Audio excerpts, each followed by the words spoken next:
Welcome, friends. First of all, we are very thankful for your overwhelming response for our content, test series, and our classroom. Definitely, it motivates us to do more R&D and put more efforts to make your way easier. Thanks a lot. आज का जो ये class है ये ज़्यादातर oriented है case studies पर, क्योंकि जो भी हमने देखा कि बच्चों को केस स्टडीज़ में बहुत प्रॉब्लम आती है। कई सारी प्रॉब्लम्स हैं, जैसे उनको इश्यूज समझने में दिक्कत आती है कि इसमें कौन कौन से इश्यूज इन्वॉल्व हैं। तो ये दिखाता है कि उनकी कॉन्सेप्चुअल जो एथिक्स के कॉन्सेप्ट्स हैं, जो टर्मिनोलॉजी हैं, और उनमें जो इंटरलिंकिंग है, जो कॉन्सेप्ट और टर्मिनोलॉजी में जो इंटरलिंकिंग है, उस पर उनकी पकड़ कमज़ोर है। दूसरा सवाल होते हैं जैसे कौन सा कदम उठाना चाहिए या आप क्या करोगे, तो उसमें उनको प्रॉब्लम आती है बिकॉज उनको पता ही नहीं है कि एक सिविल सर्वेंट का क्या वर्किंग होता है, कौन कौन से वैल्यूज है सिविल सर्वेंट के, और वह कैसे डिसीजन लेता है और डिसीजन लेने के लिए क्या दृष्टिकोण होना चाहिए और किन मानदंडों को ध्यान में रखना चाहिए। तो इसमें भी उनको दिक्कत आती है। कई बार स्टेक होल्डर्स, सभी जो हितधारक हैं जो उस निर्णय से प्रभावित होंगे, उनको भी वे इंक्लूड नहीं कर पाते हैं। कई बार वो प्रश्न के एक हिस्से पर ज़्यादा फोकस कर देते हैं और दूसरा पार्ट अनटच्ड रह जाता है, अछूता रह जाता है, उस पर वो कुछ भी कमेंट नहीं करते हैं। तो ऐसी कई सारी प्रॉब्लम्स जो टेस्ट सीरीज में भी हैं, जो बच्चों के डिस्कशन के साथ आ रही हैं, वो प्रॉब्लम देखने को मिली है। तो इस क्लास में थोड़ा सा हम उसे समझने का प्रयास करेंगे। समझने का माध्यम रहेगा कि जो हमारा अभी एथिक्स का पेपर हुआ है उसमें उसको हम ओवरऑल देखेंगे। एक तरह से एथिक्स के पेपर का डिस्कशन टाइप हम करेंगे। जो कॉन्सेप्चुअल क्वेश्चंस हैं, जो थ्योरी पार्ट है, उसको थोड़ा जल्दी देखेंगे और केस स्टडी को डिटेल में डिस्कस करेंगे। उससे पहले एक चीज हम डिस्कस करना चाहते हैं कि हमारे मेंस क्रैश कोर्स 2019 का मेंस क्रैश कोर्स चल रहा है। अभी हमने सिर्फ ऑफलाइन मोड में अभी चल रहा था, लेकिन हमने इसको ऑनलाइन मोड करना चाहा, पर बच्चों का डिमांड है कि दोनों मोड में हो, तो एक दो दिन में ये सुलझा दिया जाएगा और ऑनलाइन और ऑफलाइन मोड में कर दिया जाएगा। कंप्लीटली ये ऑफलाइन मोड में भी हो सकता था, लेकिन ऑनलाइन इसलिए देना चाह रहे हैं ताकि एक लेट से अगर ये 50 या 60 आवर्स की क्लास होती है तो आपके पास 50 और 60 आवर्स की रिकॉर्डिंग उपलब्ध हो, जिसमें जो लगभग सभी जो अपना एमपीपीएससी का सिलेबस है उसके लगभग सभी टॉपिक्स को कवर करती हो, जो इस साल इंपॉर्टेंट भी है। तो वो आप बार बार सुन सकें और जब भी आपको डाउट आए तो आप उनको रिकॉल कर सकें, उससे गाइडेंस ले सकें, उससे कुछ इनपुट ले सकें। किसी टॉपिक स्पेसिफिक पे अगर आपको प्रॉब्लम आ रही है तो आप उसको बार बार सुनकर अपनी कॉन्सेप्ट क्लियरिटी और कुछ पॉइंट जनरेट वहां से कर सकें। तो आपकी सहजता के लिए इसको किया गया है। रिकॉर्डेड ये अवेलेबल रहेगा हमारे पोर्टल पर, और आप ऑफलाइन और ऑनलाइन दोनों इसको अटेंड कर सकते हैं। सूचना आपको टेलीग्राम चैनल पर दे दी जाएगी। मेरी आपसे एक रिक्वेस्ट है कि हम मेनली टेलीग्राम चैनल, हमारा जो टेलीग्राम चैनल है CMICS, उसके अंतर्गत कम्युनिकेट करते हैं, तो आप उसे जरूर ज्वाइन करें और आपके जो प्रॉब्लम्स हैं वो हमको आप निजी पर्सनल रूप से मैसेज कर सकते हैं, कॉल कर सकते हैं, और हम जो हमारी तरफ से जो इन्फॉर्मेशन है, जो नोट्स हैं, जो इनपुट्स हैं, वो हम हमारे टेलीग्राम के माध्यम से आपसे शेयर करते हैं। तो आप टेलीग्राम चैनल जरूर ज्वाइन करें, डिस्क्रिप्शन बॉक्स में उसका लिंक रहेगा, तो आप जरूर उसको ज्वाइन करें। ये जो मेंस क्रैश कोर्स है, इसमें मैंने जैसा बताया कि कुछ कॉन्सेप्ट भी समझाने में, लिखने में आपको दिक्कत आती है, तो उनके बारे में भी बहुत सरलता से आपको समझाया जाएगा। कुछ इंपॉर्टेंट टॉपिक्स कवर किए जाएंगे, कुछ वैल्यू एडिशन कराया जाएगा। जैसे मान लो जो इजी टॉपिक है like poverty, unemployment, woman empowerment, गरीबी, बेरोजगारी, महिला सशक्तिकरण, तो इन पर आप बहुत ही जेनरिक सा आंसर लिखते हैं, बहुत सरल सा आंसर लिखते हैं। जबकि आप इस बात को ध्यान रखें कि यदि अगर कोई टॉपिक सरल है तो उस पर आपको मार्क्स लाने के लिए बहुत अच्छा आंसर लिखना पड़ेगा, क्योंकि ये रिलेटिव मार्किंग है। सभी बच्चे उस पर ठीक ठाक आंसर लिखेंगे तो आप भी या तो बिलो एवरेज या एवरेज मार्क्स आपके आएंगे। लेकिन अगर आप उसमें कुछ अच्छे मार्क्स प्राप्त करना चाहते हैं तो आपको थोड़ा आंसर की गुणवत्ता में सुधार करना पड़ेगा।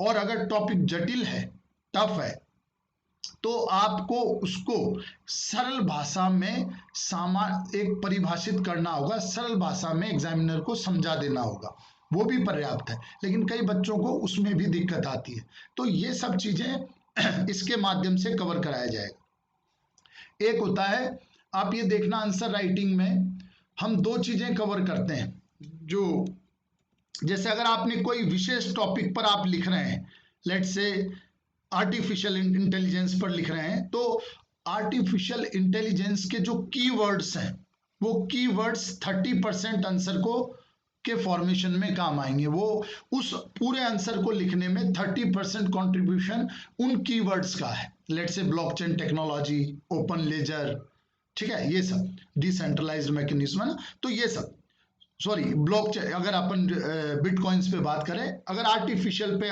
बात करें तो machine learning, sufficient data analysis, ये सब। तो 30% आपका कोर वर्ड्स होना चाहिए, कीवर्ड्स होने चाहिए, और 70% आंसर जनरल होता है, जेनरिक होता है। जैसे भाई वेलफेयर ऑफ सोसाइटी, है ना, प्रशासन की दक्षता को सुधार करना, गुड गवर्नेंस, सुशासन, भ्रष्टाचार दूर करना, ठीक है, आर्टिफिशियल इंटेलिजेंस से आर्थिक उन्नति, बिजनेस में बढ़ावा देना, फ्यूचर को अच्छे से करना, एनालिसिस करना, डेटा एनालिसिस अच्छे से करना, डिसीजन मेकिंग में हेल्प करना। तो 70% जनरल फंडे होते हैं। तो अगर आपको बहुत कम एफर्ट के साथ इस एग्जाम को लिखना है और आपकी जो एफर्ट आप डाल रहे हो उसका मैक्सिमम आउटपुट लेना है कि अधिकतम परिणाम मिले, तो उसके लिए आपको इस 70% पे बहुत अच्छे से वर्क करना होगा। ये आपके जनरल फंडे बहुत अच्छे होने चाहिए, आप उनमें अच्छे एग्जाम्पल देंगे, आप उनमें अच्छे से अच्छे फैक्ट लिखेंगे, आप सरलता से उस चीज को लिखेंगे, और आपके पास औरों से ज्यादा पॉइंट भी होने चाहिए, लेकिन डाइल्यूटेड पॉइंट नहीं, इफेक्टिव पॉइंट। ऐसा नहीं आप बहुत जेनरिक पॉइंट लिखें या फॉर सेक ऑफ पॉइंट्स कि आपको पॉइंट लिखने हैं उसके लिए पॉइंट लिखें, ऐसा नहीं, ऐसा आप ना करें, ठीक है। आप अच्छे पॉइंट आप लिखें, ठीक है। तो ये भी इस क्रैश कोर्स के माध्यम से हम आपका सुधारने का प्रयास करेंगे। दूसरी बात, रिवीजन सबसे बड़ा चैलेंजिंग है इस एग्जाम के दौरान, और अभी जो बच्चों की स्थिति है वो रिवीजन की बहुत दिक्कत है। तो जो रिकॉर्डिंग हम प्रोवाइड करेंगे वो आपका एक तरह से रिवीजन कोर्स के रूप में काम करेगा। आप उसको बार बार देखें तो आपका रिवाइज भी आसानी से हो जाए, ठीक है। जैसा कि मैंने कहा था कि आज हम केस स्टडीज पे मेनली फोकस करने वाले हैं। केस स्टडीज का देखो, हर केस स्टडीज एक यूनिक होती है, हर केस स्टडी। तो एक मैं ऐसा नहीं बोलना चाहता और बोल भी नहीं सकता कोई भी कि हर केस स्टडी को सॉल्व करने का यही तरीका होगा या आप इस तरह से ही सॉल्व करें, नहीं। आप हर केस स्टडी यूनिक होती है, आप उसकी कोर वैल्यूज देखें, आप उसके कोर इश्यूज जो मुख्य मुद्दे हैं उनको देखें, उनके कौन स्टेक होल्डर्स हैं, कौन कौन से लोग और संस्थाएं उस केस स्टडी से प्रभावित होंगी, उस डिसीजन से प्रभावित होंगी, वो आप देखें, कौन कौन से मूल्य उसमें हैं वो देखें, आप आपके डिसीजन का इंपैक्ट देखें कि शॉर्ट टर्म में क्या इंपैक्ट होगा, लॉन्ग टर्म में क्या इंपैक्ट होगा। इस तरह के सभी एस्पेक्ट आपको देखने पड़ेंगे। तो ये मैं मानता हूं कि हर केस स्टडी को सॉल्व करने का तरीका अलग है, लेकिन हम कुछ ब्रॉडर लाइन फिक्स कर सकते हैं, कुछ मोटे मोटे मुद्दे फिक्स कर सकते हैं, एक ब्रॉडर खांचा तैयार कर सकते हैं, मोटा मोटा खांचा तैयार कर सकते हैं, जिससे हम उस केस स्टडी को समझ सकते हैं, उस केस स्टडी पे आगे बढ़ सकते हैं। कुछ वैल्यूज हम पहले से अच्छे से याद कर सकते हैं, हमको टिप्स पे होनी चाहिए ताकि रिकॉल करने में काम आए। कुछ पॉइंट्स जो केस स्टडी में देखने होंगे, जैसे मैंने कहा स्टेक होल्डर, हितधारक, मूल्य, इंपैक्ट, प्रभाव उसका, ये सब चीजें अगर हमने अच्छे से अभ्यास करेंगे तो ये चीजें जल्दी से रिकॉल हो जाएंगी और हमारा टाइम कम हो जाएगा। केस स्टडी सॉल्व करने का समय, उसमें समय कम लगेगा। जो हमारा ये पिछली बार टेस्ट हुआ है अभी लास्ट टेस्ट सीरीज में, तो उस टेस्ट का फीडबैक था कि वो बहुत अच्छा टेस्ट था लेकिन लेंथी था और एथिक्स में आपको ये आएगा कि आपको एक 6 मार्कर में 2-2 पेज लिखने हैं, 3 मार्कर आपको कंपैरेटिव ज्यादा बड़े लिखने हैं ताकि स्कोर अच्छे से हो। फिर टेस्ट सीरीज, फिर केस स्टडी को समझने में समय जाता है और उसके फिर अलग अलग सवाल, तो उनको भी समझने में समय जाता है। तो सब पे आपको एफर्ट लगाने पड़ेंगे, उससे आपको समय जरूर लगेगा। तो आप अगर ऐसा अभ्यास करते हैं बार बार, या आप कुछ चीजें आपकी तैयार कर लेते हैं, तो केस स्टडी में समय कम लगेगा, आपको सहजता भी होगी। ठीक है, तो हम ये फर्स्ट केस स्टडी देखते हैं। इसका इंग्लिश वर्जन हमारे टेलीग्राम पर है, अवेलेबल है, वो आप देख सकते हैं। आप एक एसडीएम अधिकारी हैं, आपको पता चलता है कि एक नव नियुक्त, मतलब न्यू रिक्रूटी है, न्यू अपॉइंटमेंट है, अधिकारी विकास कार्यों में धन की उगाई कर रहा है या भ्रष्टाचार कर रहा है, सिंपल सी बात। आप पृष्ठभूमि की जांच करते हैं, ठीक है, और पाते हैं कि वो बहुत ही कमजोर पृष्ठभूमि से था। कमजोर का मतलब सामाजिक भी हो सकता है, आर्थिक भी हो सकता है, पर यहां ज्यादातर जो सेंस आ रहा है वो आर्थिक है, कि आर्थिक कमजोर पृष्ठभूमि से है। उसके संबंधी उस पर निर्भर है, तो उस पर भी उसके संबंधी निर्भर है, ठीक है, पहला। दूसरा, बच्चों की शिक्षा के लिए वो उस पैसे को लगाता है या वो काम करता है, उसके लिए वित्त पोषित कर रहा है। दूसरा, जो अधीनस्थ अधिकारी है वो गरीबों का समर्थक है, गरीबों के लिए अच्छा काम करता है, उनका समर्थक। उसे जहां पर उसकी पोस्टिंग है, उसकी पदस्थापना है, वहां पर वह योजनाओं को अच्छे से लागू कर रहा है। तो देखो, आप क्या इसमें समझते हैं और इस आधार पर आप निम्न प्रश्नों को हल कीजिए। तो आप यहीं पर नोटिस करेंगे कि एक तो नया अधिकारी है, आपने अभी कुछ ज्यादा उसका देखा नहीं है, प्लस हम बोले जैसे कच्ची मिट्टी है, कि हम अभी वो सिस्टम में ढला नहीं है, आल्दो कि वो गलत प्रैक्टिस कर रहा है, लेकिन नया अधिकारी कहने का एक ये मतलब निकलता है कि उसे ढाला जा सकता है, उसमें सुधार की गुंजाइश है। करप्शन बिल्कुल बहुत बड़ा अपराध है, ठीक है, जो 1988-79 का एक्ट है, उसके अंतर्गत भ्रष्टाचार निवारक कानून बहुत बड़ा अपराध है। दूसरा, पृष्ठभूमि की आपने जांच कर ली है, लेकिन यहाँ ये नहीं है कि आप आश्वस्त हैं, ठीक है, आपने जांच की है, लेकिन कुछ ऐसा नहीं बताया है कि भाई नहीं मैं उस जांच के साथ आश्वस्त हूं। तो आप एक ये पॉइंट जरूर ऐड कर सकते हैं कि भाई जांच की भी पहले आप विश्वसनीयता ले लें, या आप और भी स्रोत से आंकड़े इकट्ठे कर लें, तो ये भी आप एक पॉइंट यहां पर सोच सकते हैं।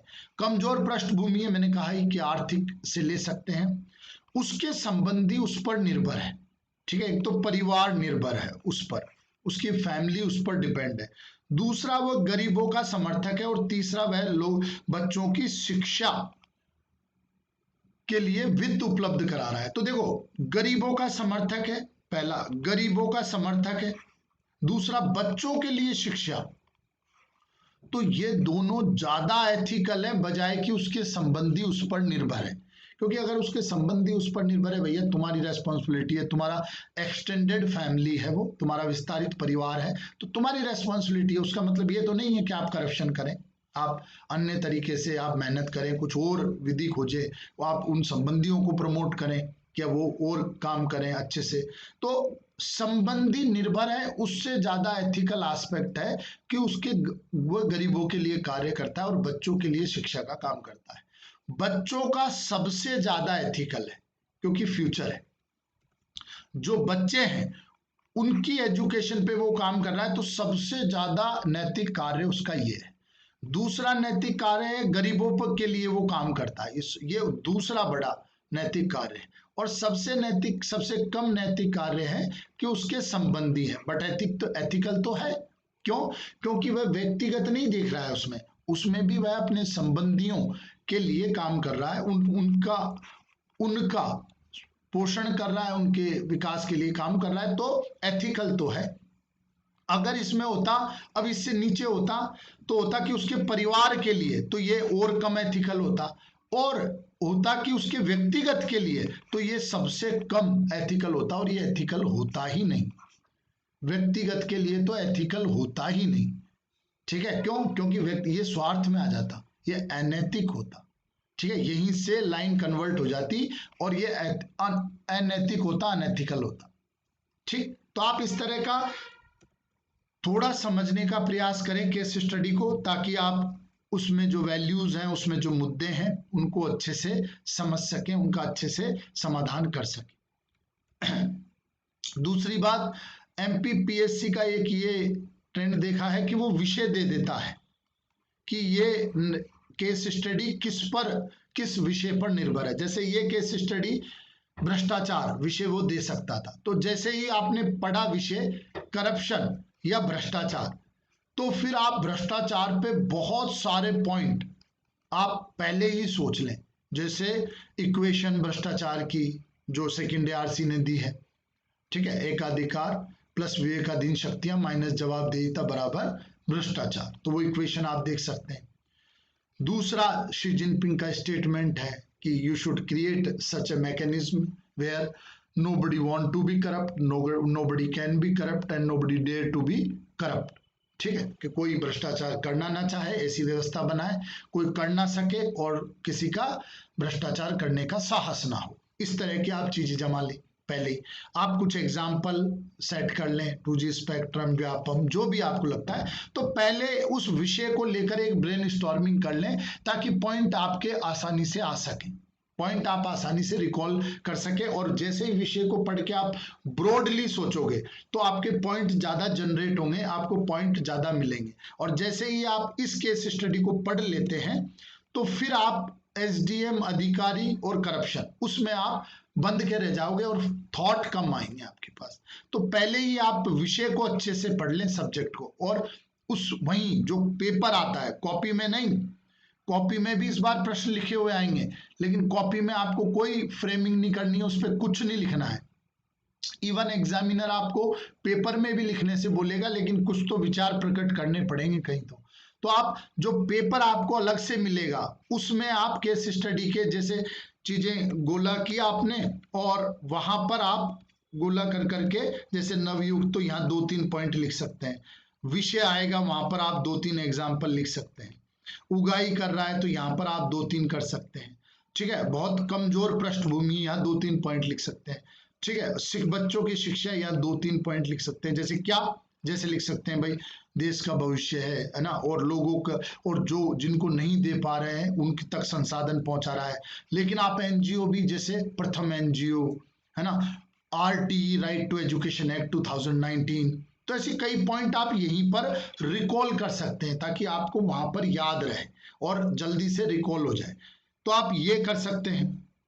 गरीबी समर्थक है, तो यहाँ पर आप कि भाई संसाधनों को पहुंचा रहा है, ठीक है, और देश के उत्थान, कल्याण, विकास में कार्य कर रहा है। फिर आप मनरेगा और ये सब कर सकते हैं। ठीक है, इस तरह से फिर आप सभी योजनाओं को दक्षता से, जो अच्छा सिविल सेवक, जहाँ लोग मतलब अपनी कार्य मतलब अच्छे से कार्य नहीं कर रहे हैं, तो इसमें कम से कम अच्छा अधिकारी है।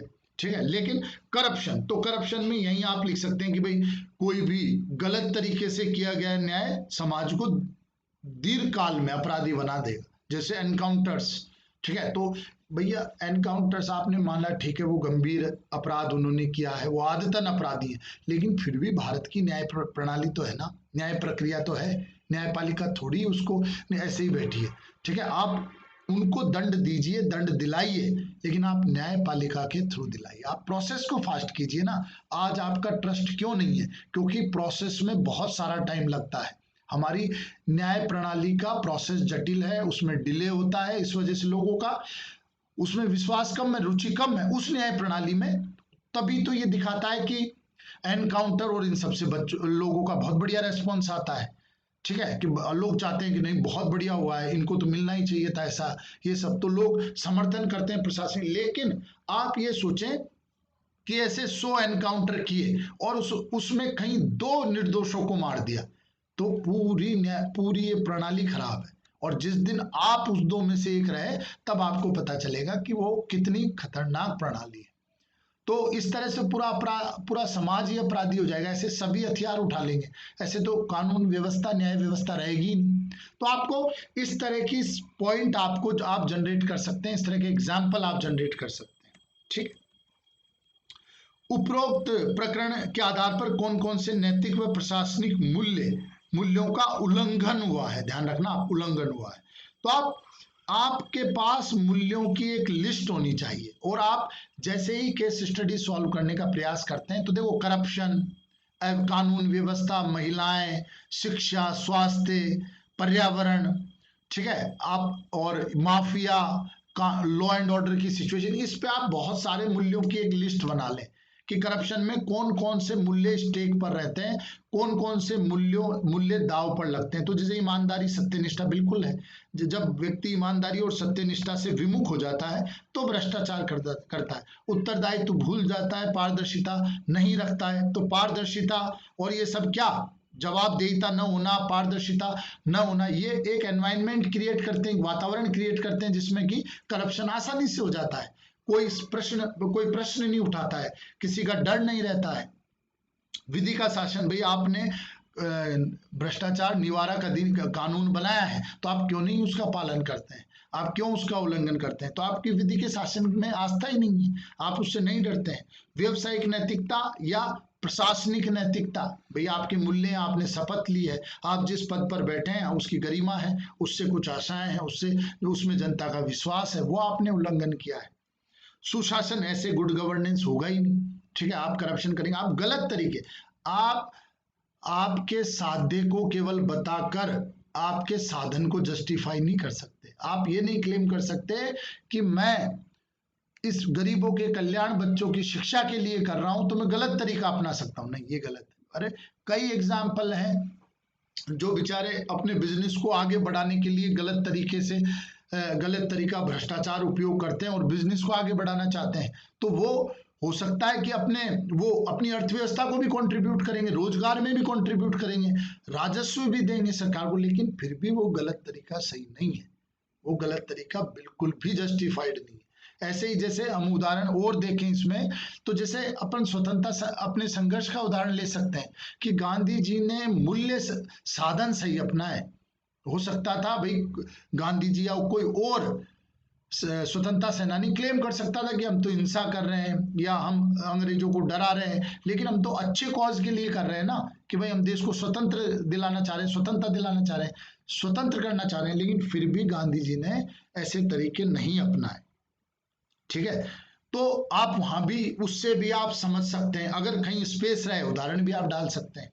सेवा की भावना आप में है ही नहीं, ठीक है, आपने उसका उल्लंघन किया है, आप आपके दायित्व का पालन करें। और सिविल सेवा, या जिसको सिविल आचरण संहिता कहते हैं, सिविल सेवक के लिए जो आचरण संहिता है नियम 64, उसका भी यहाँ पर उल्लंघन हुआ है। तो आप इनको, अगर आपको एक पेज में लिखना है तो एक पेज में लिए पर्याप्त है। अगर आप इनमें से कुछ भी लिखते हैं, वो कुछ 2 4 4 5 5 6 लिखते हैं और उसको एलोबरेट भी करते हैं, उदाहरण देते हैं, तो बहुत अच्छा आंसर ये होगा। एक ईमानदार अधिकारी के रूप में आपकी कार्रवाई क्या होगी? देखो, मेरी कार्रवाई क्या होगी, तो कार्रवाई कुछ तथ्यों पर आधारित होने चाहिए, जैसे जांच की विश्वसनीयता, जो मैंने जांच की है, जिस भी माध्यम से मैंने आंकड़े प्राप्त किए, जानकारी प्राप्त की है, वो विश्वसनीय होनी चाहिए। दूसरा, नव नियुक्त अधिकारी है, मैं वही जो मैंने समझाया कि इसके सुधरने के चांसेस हैं, अगर इसको सही से इसकी मेंटरशिप हो जाए तो ये एक अच्छा अधिकारी ये बन सकता है। भ्रष्टाचार उसने किया है जो गंभीर अपराध है।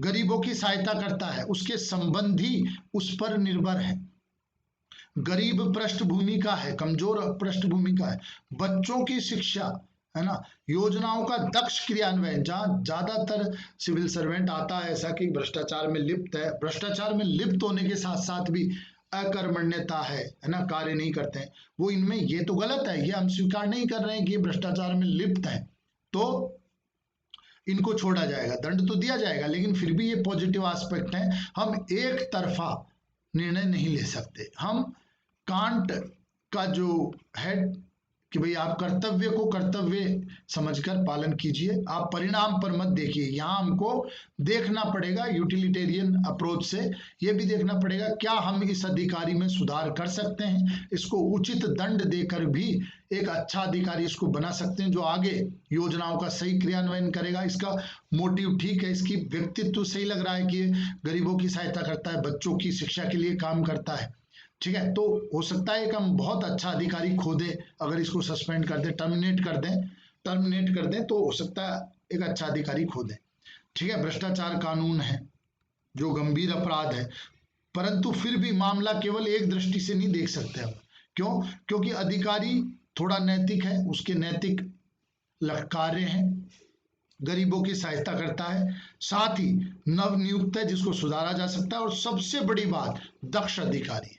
ठीक है, ज्यादातर जैसे इंटरव्यूज वगैरह में आपसे सवाल पूछे जाते हैं कि एक आपके पास, ठीक है भाई, एक आपके पास बहुत ही दक्ष, बहुत ही एफिशिएंट, स्मार्ट, लेकिन अनडिसिप्लिन्ड, मतलब अनुशासनहीन, बहुत ही ईमानदार, बहुत ही दक्ष लेकिन अनुशासनहीन, और एक कमजोर, मतलब दक्ष नहीं, उसकी सामान्य स्थिति, ठीक है, सामान्य स्थिति लेकिन एकदम अनुशासित, डिसिप्लिन्ड, ऑनेस्ट। तो इनमें से आप किसको चयन करेंगे? इस तरह के सवाल आपने पूछे जाते हैं, तो ये सवाल यहां भी है कि आप इनमें से क्या करेंगे। तो देखो, हम दंड तो देंगे, ऐसा हो ही नहीं सकता कि कानून का उल्लंघन किया हो और उसे दंड ना मिले। भाई पहले पहले जो भी हम केस स्टडी सॉल्व करें, संविधान सर्वोच्च, फिर कानून है, भाई हम विधि का शासन का पालन करेंगे ही करेंगे। तो कानून का उन्होंने उल्लंघन किया है तो उन्हें दंड मिलेगा, लेकिन दंड के कई प्रकार हैं। तो उसमें रिफॉर्मेटिव, जो सुधारात्मक कानून दंड है, वो हम यहाँ पर उपयोग में ले सकते हैं। गांधी जी का भी डाल सकते हैं कि पापी से नहीं, उसके पाप से घृणा कीजिए। तो अगर आप उस पाप को दूर कर पाते हैं पापी में से, तो आप एक अच्छा व्यक्ति बनाने में सफल रहते हैं। जैसे हम उसका कारण बताओ नोटिस, हम उससे कारण पूछ सकते हैं, भैया ये तरीके क्यों, इसमें क्या स्पष्टीकरण है। प्रोबेशन काल उसका बढ़ा सकते हैं। कारण, हम उससे जब कारण पूछेंगे तो हमको लगेगा कि भाई इसको ये कितना रिजिड है, ये सुधर सकता है या नहीं सुधर सकता, या ये भ्रष्टाचार मजबूरी में कर रहा है या आदतन है, तो यहां से हम वो जानेंगे। प्रोबेशन काल बढ़ा सकते हैं तो हम और समय ले सकते हैं कि उसको स्थायी ना करें, हम उसको और रडार पे रख सकते हैं, निगरानी में रख सकते हैं। आर्थिक दंड हम उसको दे सकते हैं, वेतन कटौती, इंक्रीमेंट रोकना, जो भी आर्थिक दंड है। स्थानांतरण हम कर सकते हैं, उसकी जो सीआर, जो एनुअल रिपोर्ट लिखी जाती है उसकी प्रदर्शन की, तो उसका उसको हम निम्न स्तर का रख सकते हैं, उसको बिगाड़ सकते हैं या उसको निम्न लिख सकते हैं ताकि उस पर दबाव बने। ठीक, तो इस तरह का हम ये कर सकते हैं। तो हल्का दंड उसको दे सकते हैं, साथ ही जो उसके वो जो कार्य कर रहा है, जो सकारात्मक कार्य में कर रहा है, वो उनको भी हम जारी रख सकते हैं। लेकिन हम बोल सकते हैं कि आप साधन भी तो नैतिक रख सकते हो।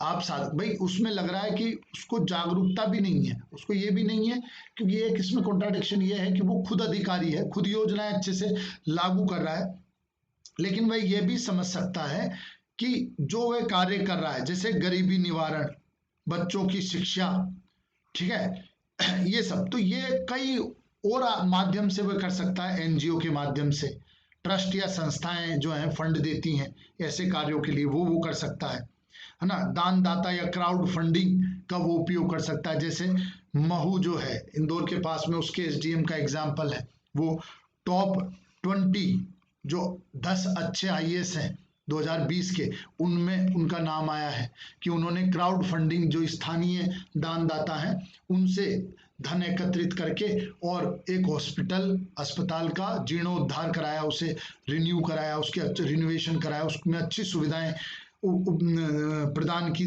और उस हॉस्पिटल ने कोविड के कारण बहुत ही अच्छा प्रदर्शन किया। तो इस तरह से काया पलट का भी कार्य, तो इस तरह के क्राउड फंडिंग का भी आप यूज कर सकते हैं। योजनाओं, जैसे वो वह व्यक्ति, वह अधिकारी योजनाओं के क्रियान्वयन में दक्ष है, अच्छे से योजनाएं क्रियान्वित करता है, तो गरीबी निवारण की योजनाओं में वह लाभार्थियों का सही चयन कर सकता है। आज सबसे बड़ी इशू तो लाभार्थियों का सही चयन करने में ही है, कि लाभार्थियों का सही चयन नहीं होता है, भाई भतीजावाद, करप्शन वहां होता है, लेकिन कम से कम वह योजनाओं को सही से लागू कर रहा है। तो मनरेगा, पेंशन सहायता, अंत्योदय योजना, इससे वह गरीबी निवारण में काम कर सकता है। शिक्षा के लिए वह आरटीई है ना 2019, इनको अच्छे से लागू कर सकता है। तो योजनाओं के माध्यम से वह उसके कार्य को भी जारी रख सकता है बिना गलत तरीके अपनाए। और इसके साथ साथ साध्य, एंड के साथ साथ साधन या मीन्स की भी पवित्रता बरकरार रखी जा सकती है, गांधी जी का जो कथन है। ठीक है, तो इस तरह से हम इसको लिख सकते हैं। दूसरा दूसरा सवाल है, क्या सामाजिक हित, बहुत ध्यान से सुनना इसको, क्या सामाजिक हित से बड़ा व्यक्तिगत हित हो सकता है? और ये जो पूरा कंटेंट लिखा है ये 2 पेज में लिखने के लिए पर्याप्त है। जैसे आप इसमें एग्जाम्पल जोड़ेंगे, आप कुछ कुछ आपके निजी अनुभव शेयर करेंगे, हालांकि वो ज्यादा लेंथी ना होना चाहिए, सरल और सटीक होने चाहिए। ठीक है, वैसे वैसे आपके 2 पेज इसमें आ जाएंगे। सामाजिक हित से बड़ा व्यक्तिगत हित हो सकता है, यहाँ हित है, व्यक्तिगत हित हो सकता है। अधीनस्थ अधिकारी आश्रितों के संदर्भ में ध्यान रखते हुए व्याख्या करें तथा अपने सुझाव भी दें। आप अपने सुझाव भी दें। तो 2 सवाल हैं कि सामाजिक हित, क्या सामाजिक हित से व्यक्तिगत हित बड़ा हो सकता है? तो ऑब्वियस है कि हम लिखेंगे ऐसा, अपनी राय रखेंगे कि नहीं हो सकता। ठीक है, नहीं हो सकता, पर ऐसा नहीं कि हम डबल कोमा लगा के और लिखेंगे श्रीमान नहीं हो सकता, बस जय हिंद, ऐसा नहीं। उसका रीजन हमको बताना पड़ेगा कि क्यों नहीं है। ठीक है, तो पहले हम डिफाइन करेंगे कि what do you mean by personal interest और सोशल इंटरेस्ट या पब्लिक इंटरेस्ट। तो व्यक्तिगत हित क्या है? वो प्रत्येक क्या कार्य जो स्वार्थवश किया जाता है, निजी लाभ को बढ़ाने के लिए किया जाता है। देखो, आप बहुत सिंपल वर्ड रखें और बहुत छोटा रखें, आप ना जाएं जटिलता में। आप बोलें निजी स्वार्थ या व्यक्तिगत लाभ को बढ़ाने के लिए जो कार्य किया जाता है, समाप्त। कोई आगे जैसे ऐसे ये वो बिल्कुल नहीं। आप बहुत सिंपल लिखें और सटीक लिखें, आप गलत ना लिखें। सामाजिक हित, भाई सभी को ध्यान में रखते हुए सभी के कल्याण, नैतिक समाज में नैतिकता की वृद्धि, ऐसा प्रत्येक कार्य जिससे सभी के हित साधे जाते हों या अधिकतम व्यक्तियों के हित साधे जाते हों।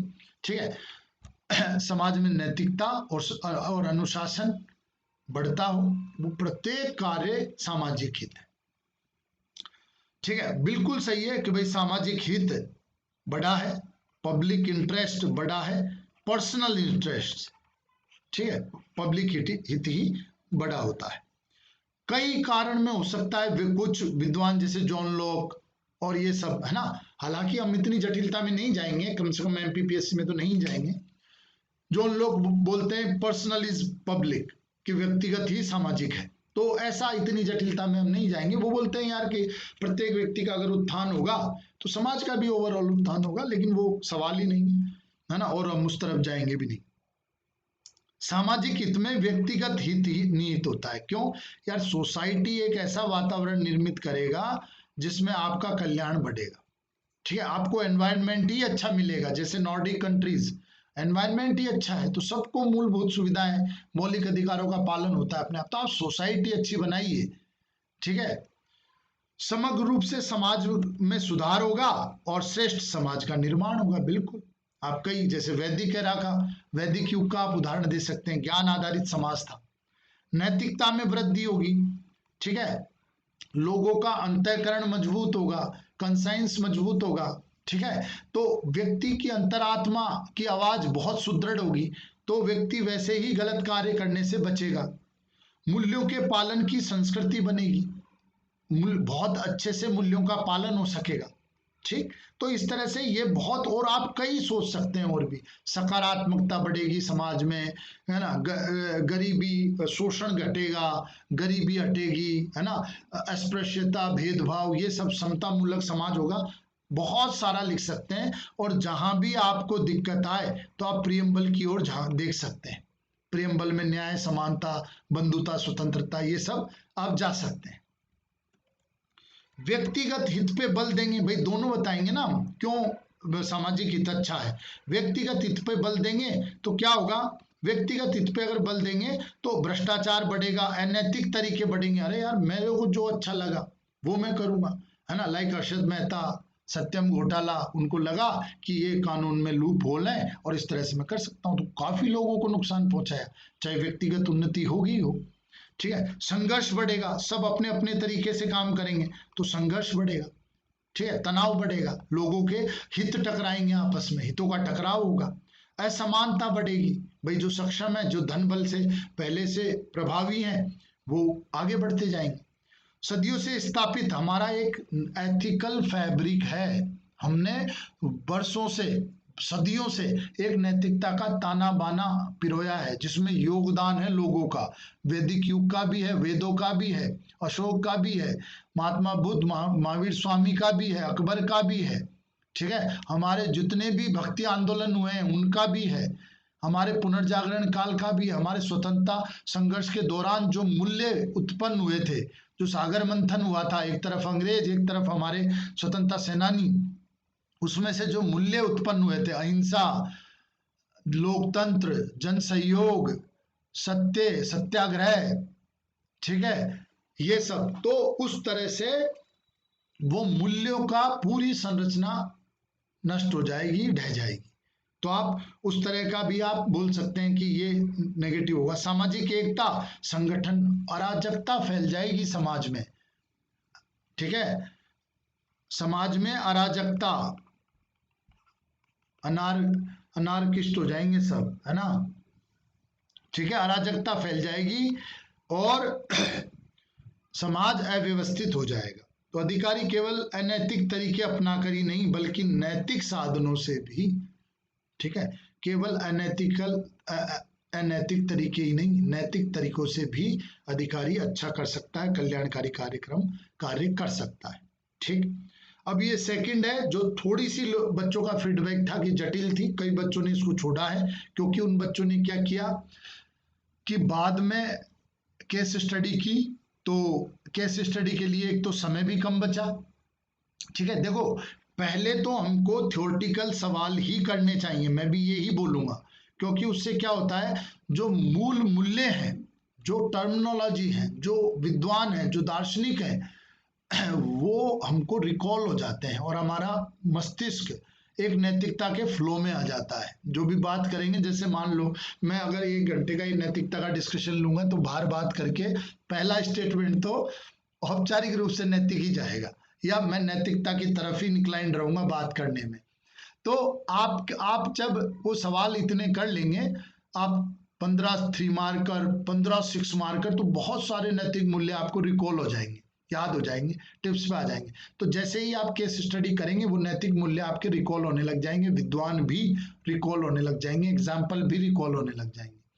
ठीक है, आप कोशिश करें कि एग्जाम्पल बार बार हर सभी सवालों में रिपीट ना करें, ये कोशिश करें। विद्वान भी आप जटिल ना डालें, सामान्य विद्वान, है ना, कबीर, तुलसीदास, स्वामी, ठीक है, महात्मा बुद्ध, है ना, गांधी जी, अंबेडकर जी, ठीक है, ये सब आप इस तरह से कई सारी चीजें, ठीक है, आप उस तरह से आप करें। ठीक, तो आप पहले तो आप सवाल ही करें, लेकिन केस स्टडी के लिए सफिशिएंट टाइम रखें। और अगर आपको लगता है कि आप टाइम मैनेज नहीं कर सकते, तो लास्ट के 3-4 सवाल से पहले आप केस स्टडी को ले लें। जो 6 मार्कर हैं आपके 3-4, वो छोड़े नहीं, लास्ट तक नहीं छोड़ेंगे, उनके लिए समय बचाएंगे। लेकिन आपको लगता है कि समय में एडजस्ट नहीं कर पाता, तो आप केस स्टडी को ले लें, क्योंकि उनमें हम लिख सकते हैं कुछ कम समय में भी। लेकिन केस स्टडी को समझने के लिए हमको समय चाहिए होता है, और हड़बड़ाहट में हम नहीं समझ सकते। अगर आपको पता है कि अब 15 मिनट बचे और आपको 5 सवाल लिखने हैं ये केस स्टडी समझकर, तो आपके हाथ पैर फूलने लगे। ठीक है, और आप उस केस स्टडी को सही से नहीं समझ पाएंगे, और जब केस स्टडी को सही से नहीं समझ पाएंगे, तो आप उत्तर भी अच्छे से नहीं लिख पाएंगे। ठीक है, तो इस तरह का आप देखें। अगर आपको लगता है कि वो वाला कॉन्सेप्ट आपके साथ नहीं है, क्योंकि आप तो नोट्स पढ़ के आए हैं और जस्ट एग्जाम में घुसने से पहले तक आपने नोट्स को रिवाइज किया है, और आपको विद्वान भी याद है, आपको की टर्म्स भी याद है, तो आप पहले केस स्टडीज कर लें। जिन्होंने भी, ये मैंने देखा है कि ज्यादातर जिन्होंने केस स्टडीज की हैं बीच में, है ना, और ये सही टाइम दे दिया है, बहुत सही से टाइम लेकर केस स्टडीज की, उनके अच्छे नंबर आए हैं, और 40+ नंबर अच्छे ही हैं। कुछ कुछ लोगों के 46-47 भी आए हैं। एक बच्चा बोल रहा था कि 52 का भी एग्जाम्पल है, तो बहुत बड़ी बात है, 65 में से 52 नंबर, है ना, 52 आउट ऑफ 65, बहुत बड़ी बात है। ठीक है, तो इस तरह का आप देखें। हम इस केस स्टडी पे आते हैं। आप एक जनजाति बहुल जिले में पदस्थापित युवा, है ना, युवा सिविल सेवक हैं, आप खुद सिविल सेवक हैं, आप कुछ भी मान सकते हैं, एसडीएम मान सकते हैं, डीएम खुद को मान सकते हैं, पर आप अच्छी पोस्ट पर हैं, आपके पास पावर है। जिला माफिया द्वारा खनन हेतु कुख्यात है। ठीक है, अब जैसे यहाँ विषय पढ़ा अपन ने, है ना, रेत माफिया, है ना, या ऐसा कुछ विषय पढ़ा अपन ने, और हमने कई सारे एग्जाम्पल देख लिए। रेत माफिया तो जैसे भाई रॉयल्टी जो सरकार प्राप्त करती है, पर्यावरण नुकसान, है ना, खनन कानून, ठीक है। फिर जैसे वो जो भिंड मुरैना क्षेत्र में जो एक आईपीएस मारे गए थे इस कार्रवाई में, उनका उदाहरण, ठीक है। फिर कोई आंकड़ा कि राजस्व की हानि का इतना बड़ा आंकड़ा है, अपराध को बढ़ावा मिलता है इनसे, एक एक, है ना। तो इस तरह के कई सारे एग्जाम्पल आप ला सकते हैं। ठीक, तो देखें, राजनीतिक आकांक्षा रखने वाले, देखो पॉलिटिकल, उनको लगता है जैसे ही देखो उन्होंने क्राइम किया, क्राइम किसी भी तरह का, है ना, चाहे हत्याएं हो, अपराध हो, चाहे ऐसा लूट खसोट हो, भाई ये भी संसाधनों की लूट ही है।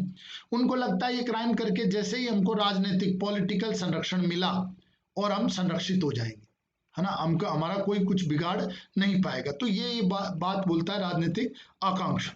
स्थानीय जनजातीय बाहुबलियों को, अब मैन पावर तो उनको चाहिए, तो ये धन बल का प्रभाव, धन माफिया से आ रहा है, खनन से आ रहा है धन, और बल आ रहा है बाहुबलियों से, तो धन बल का प्रभाव है। रिश्वत देकर निर्धन जनजातीय लोगों पर अपना बल का प्रयोग करते हैं। तो देखिए, आप, जनता भी पीड़ित है, ऐसा नहीं है जनता के पास विकल्प नहीं है, जनता उनसे डरी हुई है, जनता सहमी हुई है, भय का वातावरण है, इसलिए जनता पर वो बल का प्रयोग करते हैं, पैसा भी दे देते हैं, धमका भी देते हैं, जो जिससे माने उससे डरा देते हैं। परिणाम स्वरूप सरलता से प्राप्त होने वाले धन, सरलता से हो रहा है, लूट है संसाधनों की, विलासिता ने इन बाहुबलियों द्वारा माफिया के हित में कार्य कर जाना बहुत गहरा गठजोड़ हो गया है। किसका? माफिया का और बाहुबलियों का। ठीक है, बहुत बड़ा गठजोड़ हो गया है, कटप्पा बन गए हैं ये कि सिंहासन के प्रति एकदम ईमानदार हैं। ठीक है, तो नागरिक समाज के कार्यकर्ता और आम जनता के मध्य बड़े पैमाने पर भ्रम फैलाने और उनकी सहानुभूति, अब मीडिया को भी ले लिया इन्होंने, ठीक है, कि भाई जनता में भ्रम फैलाया है, उनकी सहानुभूति बटोरी है, इसका काम मीडिया कर रहा है, जनता को बहलाने का। ठीक है, तो ये हो गया है। दूसरा, अगला अगर अपन देखें तो मीडिया भी आ गई है इस बात में, है ना। दूसरा कि अच्छा ऊपर गया है वो, ठीक है, तो मीडिया हो गया है। फिर इन जनजाति बहुल्यों को मोहरे के रूप में प्रयोग किया जा रहा है। अगर उनको भी आप समझा दें, मतलब उनको भी समझने की आवश्यकता है कि उनके कंधे पर बंदूक रखी जा रही है। यह सरकार द्वारा उक्त क्षेत्र में अवैध गतिविधियों के संजाल, अवैध गतिविधियों का संजाल, नेटवर्क ऑफ इलीगल एक्टिविटीज, ठीक है, अवैध गतिविधियों का संजाल बन गया है। किसी भी ठोस कार्रवाई को सफल करने की एक रणनीति है। मतलब देखो, इन्होंने ऐसा सिस्टम बना दिया है, एक ऐसी व्यवस्था बना दी है कि आप कोई कार्रवाई करते हैं, आप कोई रणनीति उठाते हैं, तो वो आपको सख्त उठानी पड़ेगी, तब जाके काम होगा, सामान्य कदम से ये नहीं डरेंगे। ठीक है, पदभार ग्रहण करने के शीघ्र बाद ही आप इन षड्यंत्रों को समझ जाते हैं। आपको यह भी ज्ञात होता है कि आपके कार्यालय में भी कुछ कर्मचारी हैं, करप्शन, ठीक है, ये क्रॉनिक कैपिटलिज्म बड़ी चीज है, लेकिन मिला जुला भ्रष्टाचार, यानी कि तंत्र का भी उनको समर्थन है, शासन तंत्र का भी उनको साठगांठ है। विरुद्ध अनुसूचित जाति और जो कानून है उनका भी दुरुपयोग कर रहे हैं, कानूनों का भी दुरुपयोग कर रहे हैं। ठीक है, एक झूठी एफआईआर वो उनके लिए मामूली बात है ना। जनजाति बाहुल्यों को उकसाया है, नहीं देखो आप, है ना, सॉरी, इसमें लिखा है आपने माफिया के विरुद्ध अनुसूचित जाति, है ना, और जनजाति कानून अधिनियम को सख्त प्रावधान देकर एक झूठी एफआईआर, लेकिन वो भी करा सकते हैं, बात ध्यान रखना। यहाँ भी ये आप चाह रहे हैं कि मैं ऐसे करूं, है ना, और एफआईआर कराऊं और बाहुबलियों को उकसाऊं, उसके लिए उन्होंने निर्धन जनजातीय लोगों को इस बात का विश्वास दिलाया। मतलब ये आपका एक्शन हुआ कि आपने उनके प्रति एफआईआर, इनके खिलाफ एफआईआर कराने का प्रयास किया उकसा के, लेकिन उन्होंने जनता को विश्वास दिलाया क्या कि भाई सरकार अत्याचार करेगी, और ज्यादातर सरकार की आप माने कि छवि इतनी अच्छी नहीं रहती है, लोगों को विश्वास नहीं रहता है, तो वो आसानी से बहकावे में आ जाते हैं। भाई इतना बड़ा नक्सलवादी मूवमेंट चल रहा है उसके आधार पर। ठीक है, इन निर्धन जनजातीय लोगों को राष्ट्रीय और राज्य अनुसूची आयोग में शिकायत दर्ज कराने के लिए उत्पीड़ित किया गया। देखो वो भी ये कर सकते हैं, जैसे आपने एफआईआर के लिए उकसाया तो उन्होंने आयोग में शिकायत करने के लिए एक प्रति मीडिया में लीक कर दी है, ताकि मामला भी सार्वजनिक हो गया है कि ये तो सरकार शोषण कर रही है, अधिकारी शोषण कर रहे हैं, और मीडिया उनका पक्ष ले ले, प्लस मीडिया को भी मान लो वह आर्थिक लाभ पहुंचा दे। चूंकि अब देखो और जटिल चीजों को बनाने के लिए, चूंकि सिर्फ 6 माह में इलेक्शन भी होने हैं, विधानसभा चुनाव होने, तो इसको शासन या हमारे प्रतिनिधि, जनप्रतिनिधि या जो सरकार में हमारे पदाधिकारी हैं वो भी सख्ती से लेंगे, क्योंकि चुनाव पर प्रभाव पड़ेगा, और चुनाव सबसे बड़ी अटमोस्ट प्रायोरिटी होती है सत्ता पे लाना, है ना। तो वह विपक्षी दलों के लिए बड़ी सरलता से एक मुख्य मुद्दा बन सकता है और दबाव बन सकता है। भाई जैसे विपक्षियों ने लीक किया कि देखो भाई, जैसे सरकार के किसी अधिकारी ने अगर क्या लीक होता है कि उसने जनता पर ऐसा किया, ये किया, वो किया, जैसे मान लो कल या हमने देखा कि लाल किले तक किसान पहुंचे, है ना, वहां पर इतनी ये सारी गतिविधियां हुई, है ना, हिंसा हुई, इस तरह का अव्यवस्था फैली जिसे पूरा विश्व का मीडिया कवर कर रहा था, तो एक तरह से छवि तो धूमिल हुई। तो इस तरह से मतलब विधानसभा, ठीक है, मतलब एक राजनीतिक पक्ष भी या विपक्ष भी इससे सरकार पर दोषारोपण करेगी। जैसे मान लो कल सरकार का कोई दोष ना हो, है ना, लेकिन भाई पर्याप्त शासन व्यवस्था नहीं रही, कानून व्यवस्था नहीं रही, तो इस तरह से सरकार उसके घेरे में, विपक्षी के घेरे में आ सकती है और उस सरकार पर दबाव बन सकता है। इससे आपके भविष्य यानी कि आपका जो करियर है ट्रांसफर हो सकता है, सस्पेंड हो सकते हो, कई कार्रवाई हो सकती है, उस पर बुरा प्रभाव पड़ सकता है। तो ये मुद्दे थे, स्टेक होल्डर्स अपन ने देखे बहुत सारे थे, ठीक है, अपन स्वयं थे, सरकार थी, जनप्रतिनिधि थे, माफिया थी, जनता जनजाति थी, है ना, स्थानीय जनता थी, हमारे कर्मचारी थे जो मिले जुले हैं, मीडिया है ना, जनता है, ये सब बहुत सारे। ठीक है, थोड़ा सा जल्दी हम देख लेते हैं इसको डिटेल में, हमारे ये यूट्यूब चैनल पे और हमारे पोर्टल में रिकॉर्डेड आपको मिल जाएगा डिटेल में। ठीक है, उपयुक्त मामले से जुड़े नैतिकता संबंधी मुद्दों को स्पष्ट कीजिए। कानून व्यवस्था का मुद्दा है कि भाई आप माफिया ये काम कर रहा है, ठीक है, माफिया लोगों पर दबाव बना रहा है, तो कानून व्यवस्था का मुद्दा तो है। अनुचित दबाव है, धन बल का प्रभाव हो रहा है, जो धन से मान रहा है धन से मना रहे हैं, बल से मान रहा है बल से मना रहे, भय का वातावरण है, अपन ने देखा ही, लोगों में भय व्याप्त है, विकल्प नहीं है लोगों के पास, सामूहिक भ्रष्टाचार है, सभी मिले हुए हैं, माफिया भी, बाहुबली भी, मीडिया भी और राजनीतिक भी, है ना, ये इस तरह से जनता को भ्रमित किया जा रहा है, मीडिया का उपयोग करके जनता को भ्रमित किया जा रहा है। मीडिया नैतिकता भी दांव पर लगी हुई है कि वह भी बिना ऑथेंटिकेशन के खबरें छाप रही है, जिससे लोग भ्रमित हो रहे हैं। अपराध की संस्कृति बढ़ेगी लोगों में, यही जो देखा ना कि विलासिता आसानी से धन प्राप्त हो रहा है, उससे विलासितापूर्ण जीवन जी रहे हैं, तो बाहुबलियों में भी एकदम विश्वास हो गया है कि अपने यही माई बाप है, तो अपराध की संस्कृति बढ़ेगी। ठीक है, कानून का दुरुपयोग हो ही रहा है कि भाई वो आयोग में शिकायत कर दे रहे हैं आपके खिलाफ, अधिकारियों के खिलाफ, और वो जनजाति कानून का भी उपयोग कर सकते हैं, जैसे अभी जो सुप्रीम कोर्ट का निर्णय आया था और ऐसी चर्चाएं थी कि भाई इन कानूनों का दुरुपयोग किया जा रहा है, तो वो भी एक मुद्दा यहाँ पर हो सकता है। इन पॉइंटों को यूज करके आप बहुत आसानी से आंसर लिख सकते हैं। इस प्रकरण का सर्वाधिक उपयुक्त ढंग से समाधान करने तो आप कौन से कदम उठाएंगे? देखो मेरे कदम क्या होंगे, तो आपको पहले सॉफ्ट टारगेट और सशक्त टारगेट आपको लेना पड़ेगा, वो है जनता।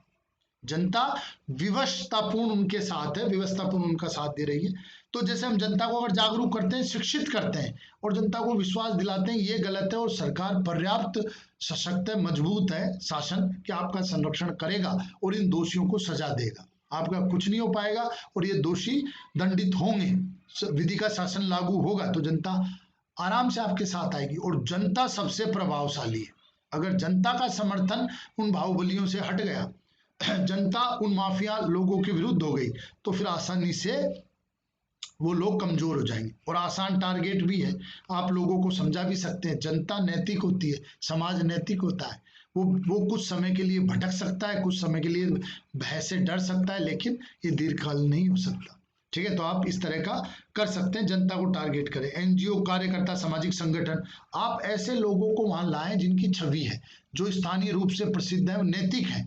ठीक है, जैसे कार्यकर्ता बहुत सारे, अन्ना हजारे, कैलाश सत्यार्थी जी, है ना, अन्ना हजारे जी, ऐसे कई सारे। ठीक है, तो आप उनको वहां पर लाएं, उनको वहां पर आप प्रेजेंस बनाएं, ताकि मीडिया भी विवश है। जब अन्ना हजारे जी आप वहां आएंगे, या कोई बड़ा कार्यकर्ता या स्थानीय प्रसिद्ध कार्यकर्ता अगर आएगा, तो मीडिया तो विवश है कवरेज करने को, करेगा ही करेगा। और जो वो बोलेगा वो जनता तक भी जाएगा। भाई जो भी अच्छा कार्यकर्ता है वो बोलेगा, वो जनता तक संदेश जाएगा। तो इससे भी आसानी से जनता जागरूक होगी और मीडिया भी मजबूर होगी, चाहे वह किसी भ्रष्ट कारण से या किसी भी लोभ से जो मीडिया ऐसा कर रही हो, लेकिन मीडिया मजबूर हो जाएगी आपका साथ देने के लिए। सकारात्मक वातावरण निर्मित करें आप सब तरफ से, और मामले का राजनीतिकरण होने, मीडिया को आप साथ में लें। सभी मीडिया करप्ट नहीं हो सकता, सभी मीडिया अपराध का साथ नहीं दे सकता, कई अच्छे लोग होते ही होते हैं, तो उनका आप साथ लें और सकारात्मक वातावरण बनाएं, और मामले का राजनीतिकरण होने से बचाएं। आप पॉलिटिसाइजेशन नहीं होने दें, राजनीतिकरण नहीं होने दें। ठीक है, तो उससे क्या होगा, आप पे दबाव भी कम होगा। संलग्न कर्मचारियों को चेतावनी दें, ये आपके हाथ में है कि जो कर्मचारी हैं उनको आप चेतावनी दें कि आपको बख्शा नहीं जाएगा। या तो आप इनका साथ देना छोड़ दें, आप इनके विरुद्ध कार्रवाई में भाग लें, नहीं तो आप पे सख्त कार्रवाई की जाएगी। मजबूर करें कि अपराधियों का साथ न दें, क्योंकि आपके हाथ में है। आप अच्छे अधिकारी हो, जैसा मैंने पहले ही कहा, पावरफुल अधिकारी हो, तो वो तो है। प्लस आप संसाधनों की लूट की भी एक रिपोर्ट बना सकते हैं, जांच बिठा सकते हैं कि किस तरह से हो रहा है। संसाधन मानचित्रण, आप नई टर्मिनोलॉजी यूज कर सकते हैं, टेक्नोलॉजी भी यूज कर सकते हैं, रिमोट सेंसिंग और ये सब का उपयोग करके। राजस्व की हानि, रॉयल्टी कितना लॉस हो रहा है, ये सब भी आप बता सकते हैं, ताकि सरकार पर भी दबाव बने, है ना, सरकार भी दबाव में आए। सहयोगी तंत्र नष्ट हो जाएगा, जैसे ही इनका सिक्योरिटी सिस्टम, सहयोगी तंत्र नष्ट हो जाएगा, अपराधियों पर कार्रवाई होगी। और ये पूरा जो तंत्र बना हुआ है वर्षों से, कौन सा,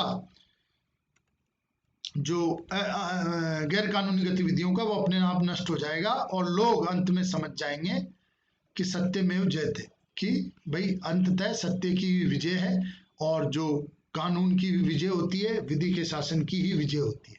ठीक है, ये आप कुछ और भी लिख सकते हैं, ठीक है, लेकिन इसी तरह का एक पॉजिटिव स्टेटमेंट आप लिख देंगे। खनन क्षेत्र में माफिया की उपस्थिति कल्याणकारी राज्य की स्थापना को अवरुद्ध करती है, बिल्कुल करती है।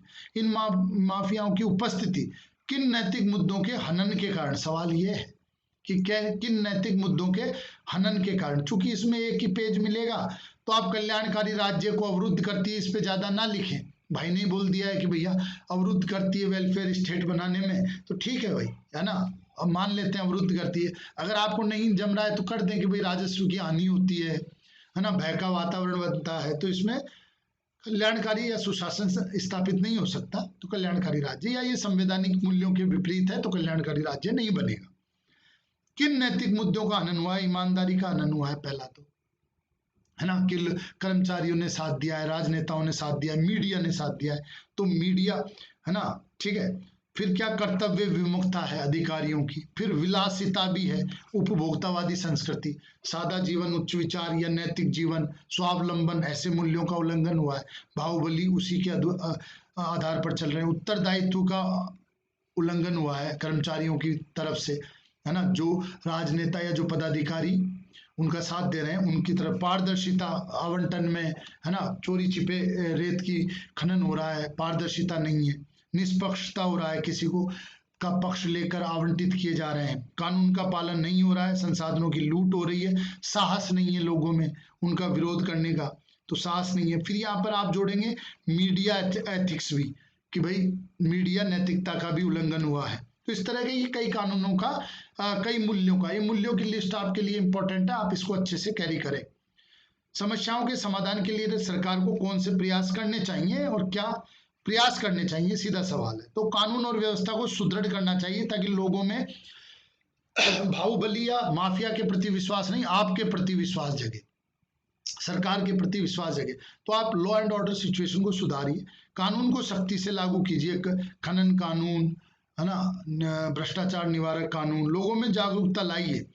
अपराधी का साथ देने से समाज का अपराधीकरण होगा, जो अंततः आप ही लोगों के लिए सबसे खराब होगा, या वो अंततः आपका जीवन नरकमय बना देगा, दुर्गम बना देगा। ठीक है, तो आप इस तरह का दे ताकि लोगों में जागरूकता है। मीडिया एथिक्स को स्थापित करने का प्रयास करें, मीडिया में नियमन करें, मीडिया में नैतिकता के पालन को प्रेरित करें, एग्जाम्पल दें अच्छे से। जनमत निर्माण है तो सही सूचनाएं उपलब्ध कराएं। आप आरटीई कानून को अच्छे से लागू करें ताकि लोगों के पास रहे कि सूचना है ना, कि लोगों के पास रहे आंकड़ा कि कितना खनन हो रहा है, क्या हो रहा है, ये सब आंकड़ा रहे, तो आरटीआई को सशक्त करें। भ्रष्टाचार के प्रति आप जीरो टॉलरेंस करें, आप जीरो टॉलरेंस लेके चलें कि भैया भ्रष्ट को तो स्वीकार नहीं किया जाएगा। तो अपने अधिकारियों को अच्छे से आप हैंडल करें, सख्ती से हैंडल करें। अब इस तरह से जो संजाल बना हुआ है, जो नेटवर्क बना हुआ है इलीगल, वो नेटवर्क टूट जाएगा, अवैध गतिविधियों का संजाल टूट जाएगा। कर्मचारी माफिया साठगांठ के कारण और प्रभाव। कारण क्या है? लालच, लोभ, है ना, आसानी से धन कमाना, विलासितापूर्ण जीवन, उपभोक्तावादी संस्कृति, मूल्यों का अभाव, संसार मतलब जनता में जो जीवन का आकलन है कि कोई कितना गुणवत्तापूर्ण जीवन जी रहा है, वो संसाधनों के उपभोग से है, ना कि मूल्यात्मक जीवन से, उसके व्यक्तित्व से, इस तरह से नहीं। परस्पर संरक्षण मिल रहा है, कर्मचारी माफियाओं को, माफिया कर्मचारियों को संरक्षण दे रहे हैं, और इसमें राजनेता भी आ गए हैं। तो इस तरह से क्रोनी कैपिटलिज्म जैसी सिचुएशन बन रही है ना, सहयोग हो रहा है आपस में। ठीक है, विलासिता है, धन बल की लालसा है। भैया बाहुबली 4-5 आइटम लेके घूम रहे हैं, 4-5 बॉडीगार्ड लेके घूम रहे हैं, तो उनको लग रहा है ऐसे ही अस्तित्व है बॉडीगार्ड से ही। ठीक है, तो इस तरह की लालसा। लचीला कानून है, करप्ट को सजाई नहीं दी जा सकती, अगर नहीं दी जाती अपने यहाँ। लिबरल कानून है, छूट जाते हैं, 10-15 को लटका दो 1 महीने में, तो अपने आप ही करप्शन कम हो जाएगा। राजनीतिक संरक्षण, पॉलिटिकल प्रोटेक्शन उनको मिला हुआ है। अपराधियों का राजनीतिकरण हो रहा है, राजनीतिज्ञों का अपराधीकरण हो रहा है, दोनों की साठगांठ हो रही है ना। अपराधियों का राजनीतिकरण और राजनीतिज्ञों का अपराधीकरण। प्रभाव क्या हो रहा है? अवैध गतिविधियों का संजाल बन रहा है। ठीक है, संसाधनों का दुरुपयोग हो रहा है, लोगों में भय है, लोगों में सरकार के प्रति विश्वास में कमी हो रही है, अपराधीकरण हो रहा है, समाज का भी, माफिया भी, राजनीति का भी, बाहुबली भी पैदा हो रहे हैं। ठीक है, तो इस तरह से आप प्रभाव बता देंगे और आप कारण बता देंगे। ठीक है, ऐसे डिस्कशंस समय समय पर आते रहेंगे। ठीक है, जो हमको उचित लगेगा, जिसमें बच्चों को ज़्यादा प्रॉब्लम हो रही है। अगर आप सभी डिस्कशन लेना चाहते हैं तो हमारे पोर्टल पर लॉगिन और पासवर्ड क्रिएट करवा सकते हैं, वो जो आपको फ़ोन करना पड़ेगा, और उसके लिए हमने टेलीग्राम पर नंबर दिए हुए हैं। टेलीग्राम की लिंक आपको डिस्क्रिप्शन बॉक्स में मिलेगी, आप उसे जरूर ज्वाइन करें, वह आपके लिए लाभकारी रहेगा। Thank you very much.